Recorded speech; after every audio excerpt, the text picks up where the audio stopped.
Slow cooked or braised short ribs. Wow, that sounds fancy and nice and delicious. So let me show you how to make them. Hello, my name is the Cooking Nurse and welcome back to the channel. Today's video, I already told you we're going to be making some slow cooked or braised short ribs, and I keep using those two words because I'm going to show you the two ways if you don't have one.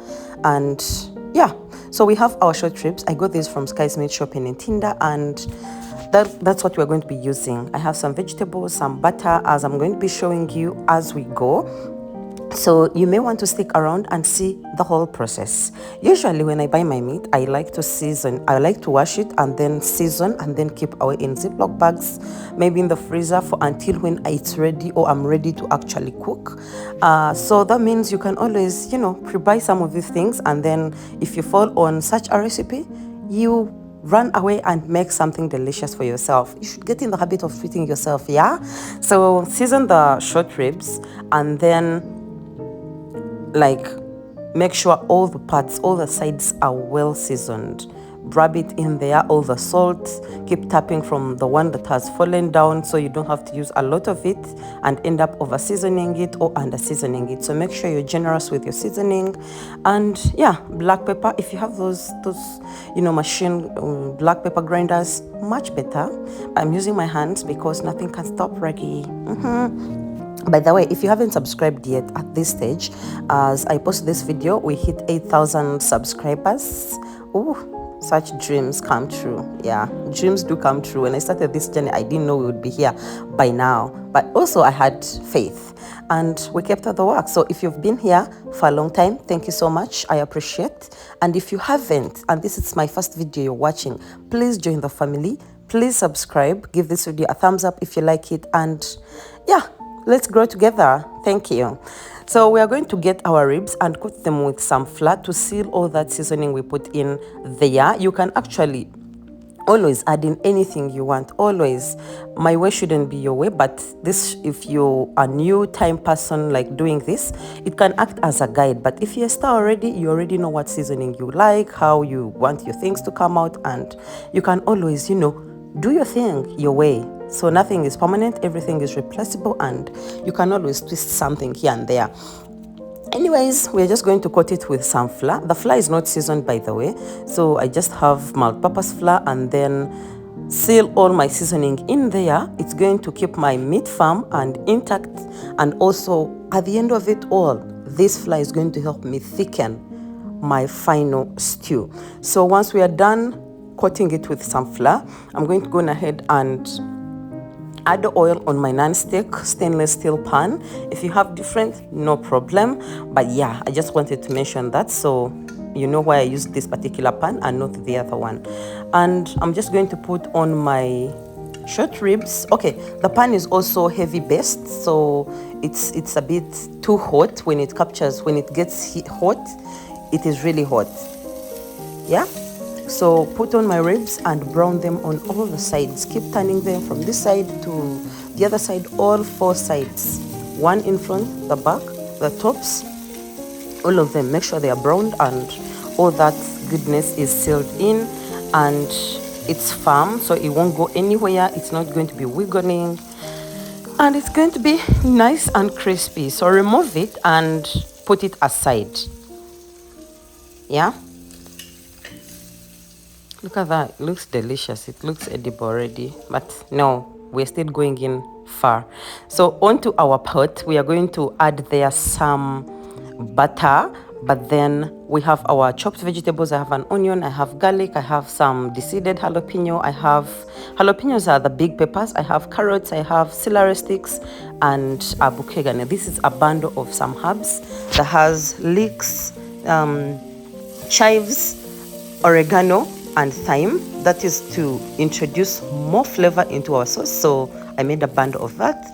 So after our butter is melted, we're going to add in the chopped onions. I used the yellow ones because they're a bit sweet and give it this fancy yeah, the one. But you can use any onions you have. So we're just going to sweat them down, and once they are soft enough, we'll add in the rest of the vegetables. Also, we are not going to be using tomatoes. Instead, we are going to use tomato paste.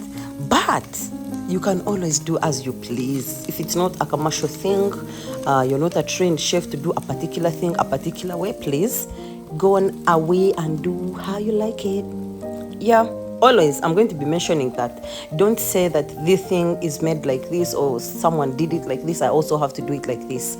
No, if you do not have a particular spice in your rack, but the one you have is really nice for you, please go on ahead and use it.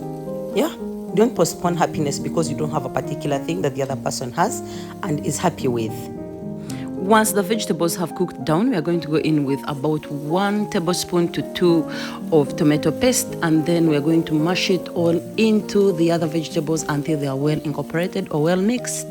Don't go anywhere because they might burn. Yeah, I know it's a bit dry-ish in there, but be patient. We're going to now season with some Royco cubes. These ones have salt in them, but nonetheless, be sure to keep on checking your seasoning and make sure it's the perfect one as you like it. Mix it into the vegetables, and if you want to add in more spices, this is a chance, or this is the time to add more. Now, I'm going to be using some sparkling non-alcoholic red wine. This is a bit sweet to balance out all the salt, all the other flavors, and make it more rich. Yeah, so we mix it into it. You see how thick and nice and good it looks.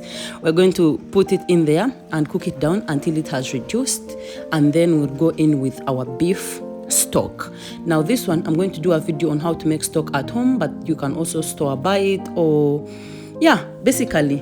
And then I'll add in about a teaspoon of dark soy sauce. It's also seasoned, it's salty, so you may want to keep on checking the seasoning right now.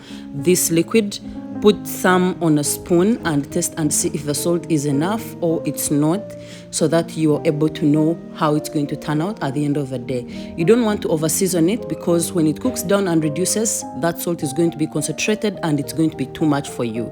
So we add in all the other things, our bukegani, the bundle of herbs, the garlic, and then we introduce our ribs and make sure this liquid is covering it up. Now, if you're going to braise them in the oven, you're going to need a very tight cover, so you can maybe put foil and put it in there. Or if you do not have an oven and you want to slow cook them, you can even transfer this to a charcoal stove with low heat and keep monitoring the heat, and make sure the lid is tightly on, and cover it and let it slow cook away for at least 2 hours to 3. The longer the better. If the liquid is still there, it means you can still cook it. But if the liquid starts to reduce, you may need to, remove and see how far. And yeah, that's it. So if you cover it, put it in the oven to at least 180 degrees Celsius and cover up and let it be there. On the stovetop, the same, cover and let it be there. I'm serving with mine with some butter beans and some mashed potatoes, and look how rich that is. Look how gorgeous that looks. It tasted amazing, I tell you. And I hope this video was good for you. I removed some of the liquid. I removed the ribs and put them aside and served them. And then the remaining, I removed the impurities of the herbs and the garlic skin, and then blended the rest to make this curry like that we're going to be eating rice with in the evening. You're welcome. So this is it. If you haven't subscribed yet, please subscribe, and I'll be seeing you soon in my next video. Bye. Thank you. I hope it was helpful.